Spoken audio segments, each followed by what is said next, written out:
आज के इस पावन और अत्यंत गूढ़ ज्ञान से भरे वीडियो में हम आपको सुनाने वाले हैं श्रीमद् भगवद गीता के उस अध्याय का सार जो केवल साधना नहीं सिखाता बल्कि मनुष्य को स्वयं से जीतने का मार्ग दिखाता है। वह अध्याय जहां भगवान श्री कृष्ण अर्जुन को बताते हैं कि असली युद्ध बाहर नहीं बल्कि मन के भीतर लड़ा जाता है। जी हाँ मित्रों, आज हम बात करने वाले हैं श्रीमद् भगवद गीता के 6ठे अध्याय की, जिसे आत्म संयम योग या ध्यान योग कहा गया है। और अगर आपने इस अध्याय को केवल पढ़ा है लेकिन जिया नहीं है तो समझ लीजिए कि आपने गीता के हृदय को अभी छुआ भी नहीं है, क्योंकि यह अध्याय उस व्यक्ति के लिए है जो संसार में रहते हुए भी संसार से ऊपर उठना चाहता है। और वीडियो शुरू करने से पहले अगर आपको हमारी यह मेहनत, ये साधना और ये प्रयास अच्छा लगे तो वीडियो को लाइक जरूर करें, हमारे चैनल कृष्ण मार्ग को सब्सक्राइब करें और कमेंट में पूरे प्रेम और श्रद्धा से जय श्री कृष्ण अवश्य लिखें, क्योंकि आपका एक कमेंट भी इस ज्ञान को और लोगों तक पहुंचाने का माध्यम बनता है। अब आइए समझते हैं कि 6ठे अध्याय की शुरुआत कैसे होती है। श्री कृष्ण अर्जुन से कहते हैं कि जो व्यक्ति कर्म करता है लेकिन फल की इच्छा छोड़ देता है वही सच्चा सन्यासी है, वही सच्चा योगी है। और यहाँ भगवान एक बहुत बड़ा भ्रम तोड़ देते हैं, क्योंकि हम सोचते हैं कि योगी वही है जो जंगलों में चला जाए, गुफाओं में बैठ जाए। लेकिन श्री कृष्ण स्पष्ट कहते हैं कि जो अपने कर्तव्य निभाते हुए भी आसक्ति से मुक्त रहता है वही असली योगी है। अर्थात घर में रहकर भी योग संभव है, नौकरी करते हुए भी ध्यान संभव है, संघर्ष के बीच भी आत्म शांति संभव है। और यहीं से यह अध्याय हर आम इंसान के लिए प्रासंगिक हो जाता है। फिर भगवान कहते हैं कि योग की शुरुआत संकल्प से होती है लेकिन सिद्ध वैराग्य से आती है, यानी पहले मन को लक्ष्य पर लगाना पड़ता है और फिर धीरे धीरे इच्छाओं से ऊपर उठना पड़ता है। और अर्जुन यहीं पर उलझ जाता है, क्योंकि वह जानता है कि मन कितना चंचल है, कितना अस्थिर है, कितना जिद्दी है। और यही कारण है कि आगे चलकर अर्जुन कहता है कि हे कृष्ण, मन को वश में करना वायु को पकड़ने जैसा कठिन है। लेकिन उससे पहले श्री कृष्ण यह समझाते हैं कि मनुष्य स्वयं अपना मित्र भी है और स्वयं अपना शत्रु भी। अगर मन वश में है तो वही मित्र बन जाता है, और अगर मन अनियंत्रित है तो वही सबसे बड़ा शत्रु बन जाता है। और सोचिए मित्रों, यही तो हमारे जीवन की सबसे बड़ी सच्चाई है। बाहर के शत्रु हमें उतना नुकसान नहीं पहुंचाते जितना हमारा अपना मन पहुंचा देता है। फिर भगवान बताते हैं कि जो व्यक्ति आत्म संयम में स्थित है, जिसने इंद्रियों पर विजय पाली है, सुख और दुख, मान और अपमान, ठंड और गर्मी सबको समान भाव से देखता है, वही सच्चा योगी है। और यहाँ श्री कृष्ण अर्जुन को ध्यान की विधि बताते हैं। वे कहते हैं कि एकांत स्थान चुनो, न बहुत ऊंचा न बहुत नीचा आसन बनाओ, उस पर कुशा, मृगचर्म और वस्त्र बिछाओ, शरीर, सिर और गर्दन को सीधा रखो, दृष्टि नासिका के अग्र भाग पर स्थिर करो, भय से मुक्त रहो, ब्रह्मचर्य में स्थित रहो और मन को एकाग्र कर ईश्वर का ध्यान करो। लेकिन ध्यान रहे कि यह ध्यान कोई दिखावा नहीं है, यह आत्मा से आत्मा की यात्रा है।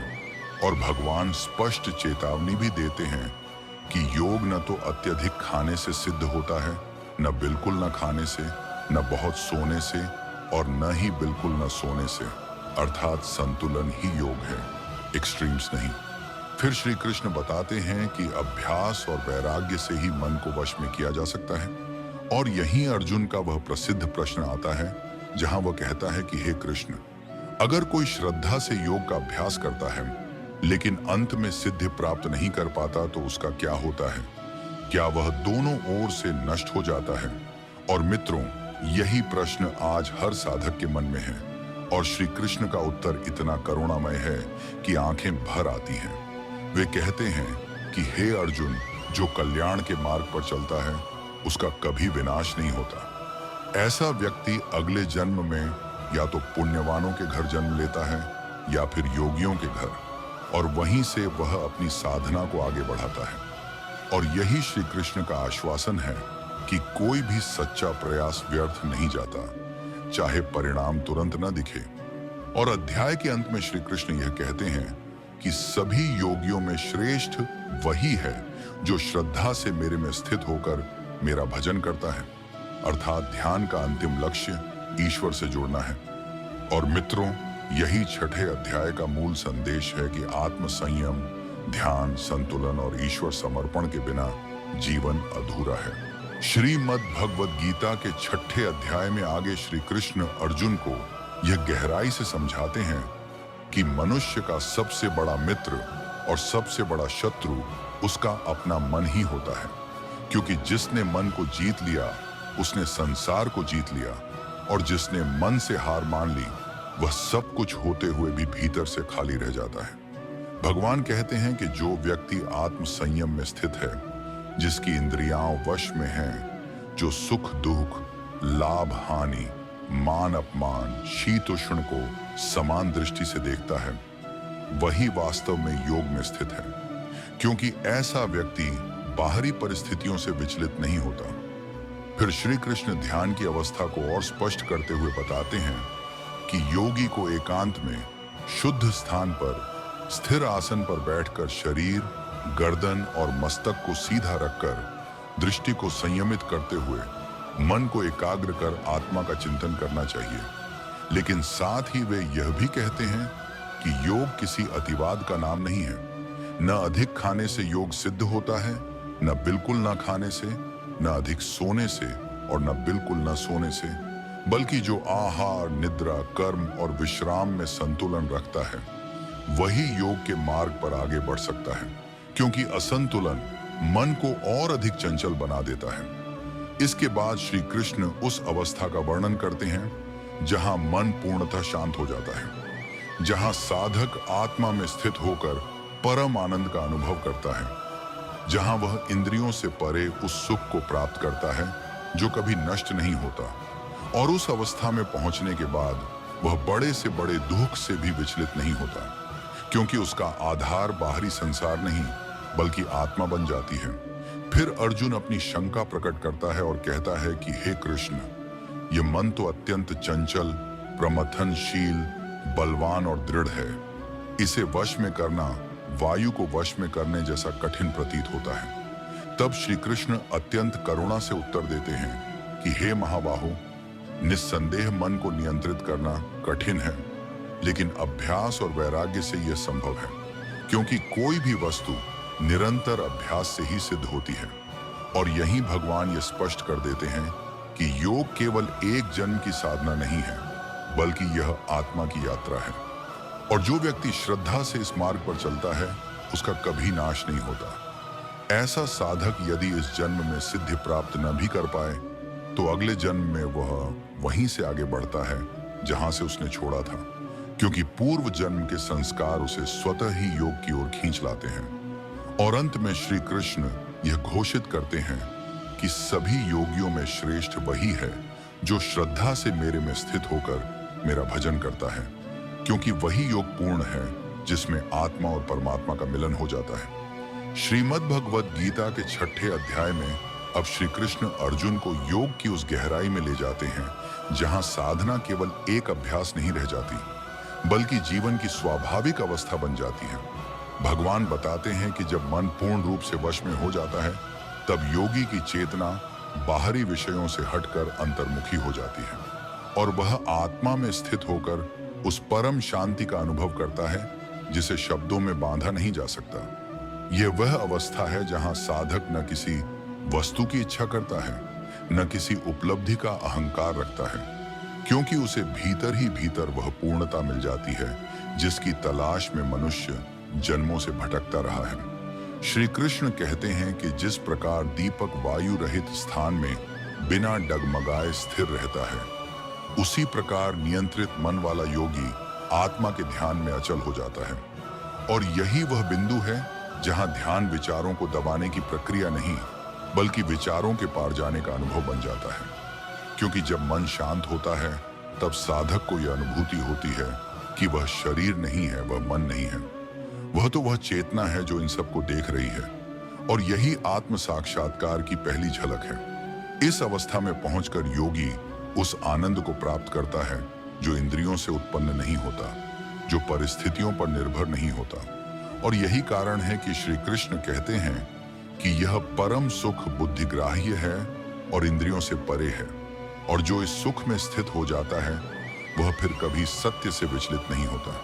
फिर भगवान बताते हैं कि इस अवस्था को प्राप्त कर लेने के बाद यदि जीवन में कितने भी बड़े दुहक क्यों ना आ जाए, वे साधक को विचलित नहीं कर पाते, क्योंकि उसका आधार अब बाहर नहीं बल्कि भीतर होता है।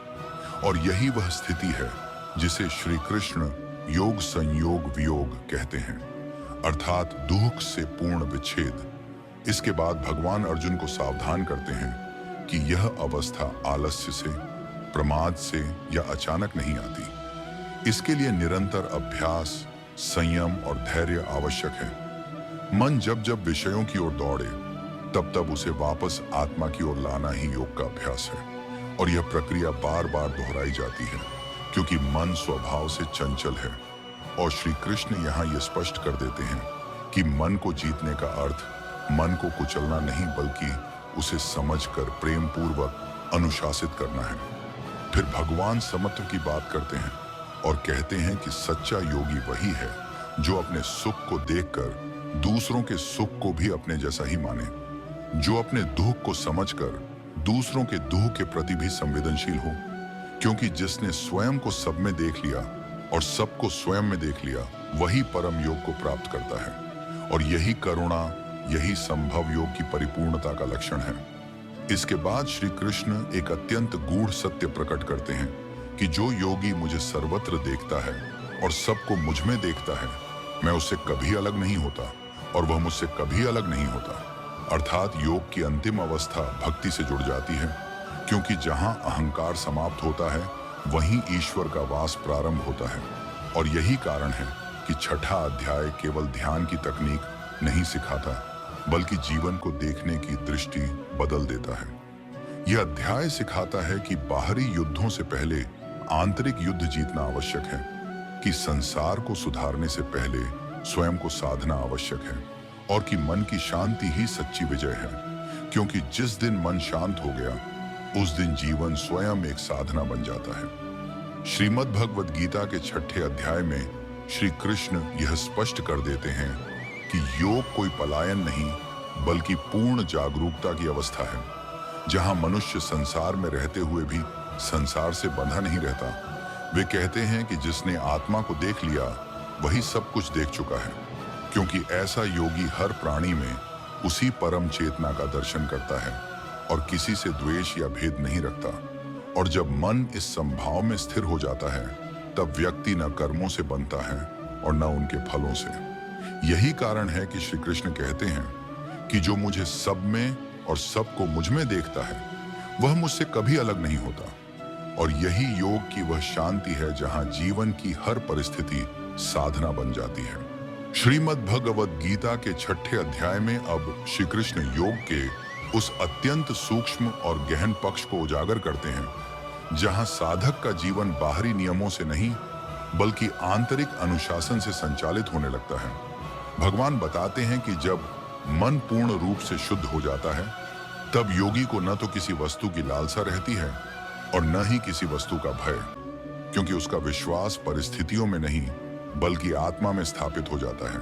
और यही वह अवस्था है जहां व्यक्ति अकेले में भी अकेला नहीं होता, क्योंकि उसे भीतर ईश्वर की निरंतर उपस्थिति का अनुभव होता है। श्री कृष्ण कहते हैं कि ऐसा योगी स्वयं को सभी प्राणियों में और सभी प्राणियों को स्वयं में देखता है।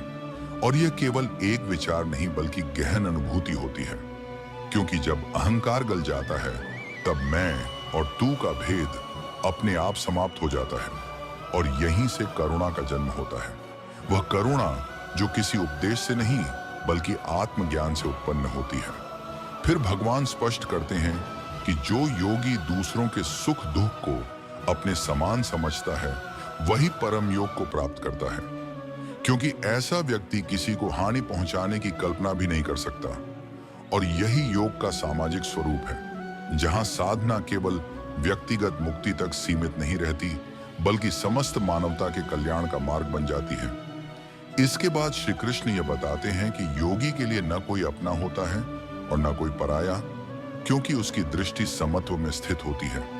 वह शत्रु में भी वही चेतना देखता है जो मित्र में देखता है, और यही दृष्टि जीवन के सबसे बड़े द्वंद्वों को शांत कर देती है। फिर भगवान यह गूढ़ संकेत देते हैं कि जब योगी इस अवस्था में स्थिर हो जाता है तब उसके कर्म स्वतः ही शुद्ध हो जाते हैं। उसे यह सोचने की आवश्यकता नहीं रहती कि क्या करना है और क्या नहीं, क्योंकि उसकी चेतना स्वयं धर्ममय हो जाती है। और यही वह अवस्था है जहां कर्म, ज्ञान और भक्ति तीनों एक साथ प्रवाहित होने लगते हैं। न कर्म का बंधन रहता है, न ज्ञान का अहंकार और न भक्ति में कोई स्वार्थ, केवल एक सहज समर्पण बचता है। और श्री कृष्ण यहाँ यह स्पष्ट कर देते हैं कि ऐसा योगी कभी भी ईश्वर से अलग नहीं होता, क्योंकि उसने अपने भीतर उसी परम सत्ता को पहचान लिया होता है। और यही कारण है कि छठा अध्याय साधक को यह सिखाता है कि सच्चा योग किसी विशेष आसन, स्थान या समय पर निर्भर नहीं करता, बल्कि वह उस आंतरिक स्थिति का नाम है जहां मन शांत, बुद्धि स्पष्ट और हृदय करुणा से भरा होता है। और जब यह अवस्था स्थिर हो जाती है तब जीवन स्वयं ध्यान बन जाता है, हर श्वास साधना बन जाती है और हर कर्म ईश्वर से जुड़ने का माध्यम बन जाता है। श्रीमद् भगवद गीता के छठे अध्याय में श्री कृष्ण साधक को उस अंतिम आंतरिक यात्रा की ओर ले जाते हैं जहां योग केवल अभ्यास नहीं रह जाता, बल्कि अस्तित्व की स्वाभाविक अवस्था बन जाता है। भगवान बताते हैं कि जब मन पूर्ण रूप से स्थिर हो जाता है तब साधक के भीतर एक गहरी शांति प्रकट होती है। ऐसी शांति जो किसी उपलब्धि से नहीं आती, बल्कि इच्छाओं के शांत हो जाने से जन्म लेती है। क्योंकि जब चाहना समाप्त होती है तभी चेतना अपनी मूल अवस्था में लौटती है। और यही वह अवस्था है जहां योगी स्वयं को करता नहीं, बल्कि केवल एक माध्यम के रूप में अनुभव करता है। उसके भीतर मैं कर रहा हूं का भाव विलीन हो जाता है और उसकी जगह हो रहा है कि सहज अनुभूति जन्म लेती है। और यही अहंकार के विसर्जन की शुरुआत है। श्री कृष्ण कहते हैं कि ऐसा योगी संसार में रहते हुए भी संसार से अछूता रहता है, क्योंकि उसकी पहचान अब शरीर, पद, प्रतिष्ठा या संबंधों से नहीं होती, बल्कि उस आत्म तत्व से होती है जो सदा एक सा रहता है, सुख में जो फूला नहीं और दुख में जो टूटा नहीं। फिर भगवान इस अवस्था की तुलना गहरे जल से करते हैं, जहां सतह पर लहरें हो सकती हैं, लेकिन गहराई में पूर्ण स्थिरता होती है। और यही योगी की अवस्था है। बाहरी जीवन में परिवर्तन आते रहते हैं, लेकिन भीतर कोई विचलन नहीं होता। इसके बाद श्री कृष्ण ये स्पष्ट करते हैं कि इस शांति का अर्थ कर्म का त्याग नहीं है, बल्कि यह कर्म की शुद्धि है। क्योंकि जब मन शांत होता है तब कर्म भी अहिंसक, निष्काम और धर्ममय हो जाते हैं। योगी कर्म करता है लेकिन बंधता नहीं, क्योंकि वह फल की नहीं बल्कि कर्तव्य की दृष्टि से कर्म करता है। और यही कारण है कि उसके कर्म दूसरों के लिए बोझ नहीं बल्कि प्रेरणा बन जाते हैं। फिर भगवान बताते हैं कि ऐसा योगी न किसी से द्वेष करता है और न किसी से आसक्ति, क्योंकि उसने यह जान लिया होता है कि सभी प्राणी उसी एक चेतना की अभिव्यक्ति हैं। और जब यह अनुभूति स्थिर हो जाती है तब भय स्वतः ही समाप्त हो जाता है, क्योंकि भय हमेशा दूसरे से होता है और जहां दूसरा है ही नहीं वहां भय भी नहीं रहता। इसके बाद श्री कृष्ण अर्जुन को यह बताते हैं कि योग की यह अवस्था धीरे धीरे विकसित होती है। इसे किसी बल या जल्दबाजी से नहीं पाया जा सकता। इसके लिए श्रद्धा, धैर्य और निरंतरता आवश्यक है। और साधक को यह स्वीकार करना होता है कि कभी मन शांत रहेगा और कभी अशांत, लेकिन हर अवस्था में उसे साक्षी बने रहना है। न शांति पर गर्व करना है और न अशांति से निराश होना है, क्योंकि दोनों ही अवस्थाएं अस्थायी हैं। और जब साधक इस समझ में स्थिर हो जाता है तब उसकी साधना परिपक्व हो जाती है। फिर श्री कृष्ण यह गूढ़ सत्य प्रकट करते हैं कि जिसने अपने भीतर इस शांति को पा लिया वह कभी अकेला नहीं होता, क्योंकि ईश्वर उसके लिए किसी बाहरी सत्ता का नाम नहीं रह जाता, बल्कि उसकी अपनी चेतना बन जाता है। और यही कारण है कि ऐसा योगी हर स्थिति में संतुलित, करुणामय और जागरूक रहता है, क्योंकि उसके लिए जीवन कोई समस्या नहीं बल्कि एक दिव्य प्रवाह बन जाता है। और यही छठे अध्याय का वह गहन संदेश है जो साधक को भीतर से परिवर्तित कर देता है, न दिखावे से, न शब्दों से, बल्कि मौन की उस अनुभूति से जहां आत्मा स्वयं को पहचान लेती है। श्रीमद् भगवद गीता के छठे अध्याय में श्री कृष्ण अब साधक को सूक्ष्म बिंदु तक ले आते हैं, जहां योग और जीवन के बीच कोई भेद शेष नहीं रह जाता। भगवान बताते हैं कि जब मन पूर्ण रूप से आत्मा में स्थित हो जाता है, तब साधक को न किसी सिद्धि का आकर्षण रहता है और न किसी विफलता का भय, क्योंकि उसकी चेतना उपलब्धि और हानि दोनों से परे उठ चुकी होती है। और यही कारण है कि ऐसा योगी स्वयं को किसी विशेष अवस्था में नहीं बांधता, बल्कि हर अवस्था में समत्व बनाए रखता है, चाहे वह एकांत में हो या भीड़ में, सफलता में हो या संघर्ष में, क्योंकि उसका आधार परिस्थितियां नहीं बल्कि आत्मज्ञान होता है। फिर श्री कृष्ण यह स्पष्ट करते हैं कि सच्चा योगी वही है जो अपने भीतर की शांति को दूसरों तक स्वतः ही प्रसारित करता है, बिना उपदेश दिए, बिना दिखावे के। क्योंकि जब मन शांत होता है, तब उसकी उपस्थिति मात्र से ही वातावरण बदलने लगता है। और यही वह मौन प्रभाव है जिसे शब्दों में नहीं समझाया जा सकता। इसके बाद भगवान समत्व योग की चरम अवस्था का वर्णन करते हैं और कहते हैं कि जो योगी सब प्राणियों में उसी परम सत्ता का दर्शन करता है और सबके सुख दुख को अपना सुख दुख मानता है, वही वास्तव में मुझ में स्थित होता है। क्योंकि जहां करुणा है वहीं ईश्वर है, और जहां अहंकार है वहां दूरी है। फिर श्री कृष्ण अर्जुन को यह भी समझाते हैं कि यह अवस्था किसी एकांत गुफा में बैठने से ही प्राप्त हो, ऐसा आवश्यक नहीं, बल्कि गृहस्थ जीवन में रहते हुए भी यदि मन संयमित और दृष्टि शुद्ध हो तो योग पूर्ण रूप से संभव है। और यही कारण है कि छठा अध्याय हर व्यक्ति के लिए उपयोगी है, चाहे वह सन्यासी हो या गृहस्थ, क्योंकि यह अध्याय जीवन से भागने का नहीं बल्कि जीवन को समझने का मार्ग दिखाता है। इसके बाद श्री कृष्ण यह बताते हैं कि जब साधक इस योग में स्थिर हो जाता है, तब उसके भीतर का भय, क्रोध और लोभ धीरे धीरे क्षीण हो जाते हैं, क्योंकि ये सभी विकार मन की अशांति से जन्म लेते हैं। और जब मन शांत होता है, तब ये अपने आप समाप्त होने लगते हैं। फिर भगवान यह गूढ़ संकेत देते हैं कि ऐसा योगी ईश्वर को बाहर नहीं खोजता, मंदिरों या प्रतीकों तक सीमित नहीं रहता, बल्कि हर श्वास में, हर दृष्टि में और हर कर्म में उसी परम सत्ता का अनुभव करता है।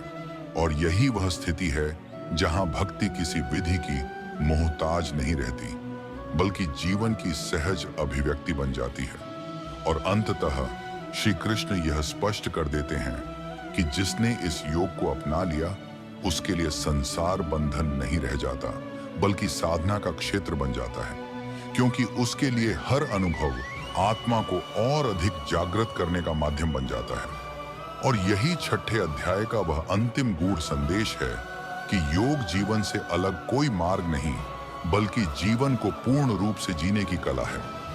श्रीमद् भगवद गीता के छठे अध्याय के इस अंतिम विस्तार में श्री कृष्ण अर्जुन को योग के उस पूर्ण और दिव्य निष्कर्ष तक ले आते हैं, जहां साधना, जीवन और ईश्वर तीनों एक ही सत्य में विलीन हो जाते हैं। भगवान स्पष्ट करते हैं कि योग का उद्देश्य केवल मन को शांत करना नहीं, बल्कि मनुष्य को उसकी वास्तविक पहचान से परिचित कराना है। क्योंकि जब तक व्यक्ति स्वयं को केवल शरीर और मन मानता है, तब तक भय, दुख, अपेक्षा और बंधन बना रहता है। लेकिन जिस क्षण वह यह जान लेता है कि वह इन सब से परे शुद्ध चेतना है, उसी क्षण उसके भीतर एक अडिग शांति जन्म लेती है। और यही शांति योग की सिद्धि है। श्री कृष्ण कहते हैं कि ऐसा योगी न किसी से घृणा करता है, न किसी से अत्यधिक आसक्ति रखता है, क्योंकि उसने यह देख लिया होता है कि सभी प्राणी उसी एक परम सत्ता की अभिव्यक्ति हैं। और जब यह दृष्टि स्थिर हो जाती है, तब जीवन का हर संबंध पवित्र हो जाता है, हर कर्म सेवा बन जाता है और हर अनुभव साधना बन जाता है। फिर भगवान ये भी स्पष्ट करते हैं कि योग कोई चमत्कारिक शक्ति प्राप्त करने का साधन नहीं है, बल्कि यह अहंकार के विसर्जन का मार्ग है। क्योंकि जैसे जैसे योगी भीतर से खाली होता जाता है, वैसे वैसे ईश्वर की उपस्थिति उसमें बढ़ती चली जाती है। और यही कारण है कि श्री कृष्ण कहते हैं कि सभी योगियों में श्रेष्ठ वही है जो श्रद्धा से मेरे में स्थित होकर मेरा भजन करता है। क्योंकि जहां प्रेम है, समर्पण है और श्रद्धा है, वहीं योग पूर्ण हो जाता है। और यही छठे अध्याय का परम संदेश है कि ध्यान का अंतिम लक्ष्य शून्यता नहीं बल्कि परमात्मा से एकत्व है। मित्रों, इस पूरे अध्याय के माध्यम से श्री कृष्ण हमें यह सिखाते हैं कि जीवन की सबसे बड़ी विजय बाहर की परिस्थितियों को बदलना नहीं बल्कि भीतर के मन को जीतना है, क्योंकि जिस दिन मन शांत हो गया उसी दिन जीवन की हर समस्या अपना प्रभाव खो देती है। और अब जब आपने श्रीमद् भगवद गीता के 6ठे अध्याय के इस गहन, सूक्ष्म और जीवन परिवर्तनकारी ज्ञान को सुना है तो इसे केवल सुनकर यही न छोड़ें बल्कि अपने जीवन में उतारने का संकल्प लें, क्योंकि गीता का ज्ञान तभी सार्थक होता है जब वह हमारे व्यवहार, हमारी सोच और हमारे कर्मों में दिखाई दे। और अगर आपको यह पूरा अध्याय, यह व्याख्या और यह प्रयास हृदय से अच्छा लगा हो, अगर आपको लगा हो कि इस ज्ञान ने आपके मन को छुआ है तो वीडियो को लाइक जरूर करें, हमारे चैनल कृष्ण मार्ग को सब्सक्राइब करें ताकि गीता और सनातन धर्म का ऐसा ही गूढ़ ज्ञान आप तक लगातार पहुंचता रहे। और कमेंट में पूरे भाव और श्रद्धा से जय श्री कृष्ण अवश्य लिखें, क्योंकि आपका एक छोटा सा समर्थन हमें यह शक्ति देता है कि हम श्री कृष्ण के इस अमृत ज्ञान को और अधिक लोगों तक पहुंचा सकें। और अंत में बस इतना ही कहेंगे कि जब भी जीवन में मन अशांत हो, दिशाएं धुंधली लगे और उत्तर न मिले, तब गीता के 6ठे अध्याय को स्मरण करिए, क्योंकि जहां आत्म संयम है, जय श्री कृष्ण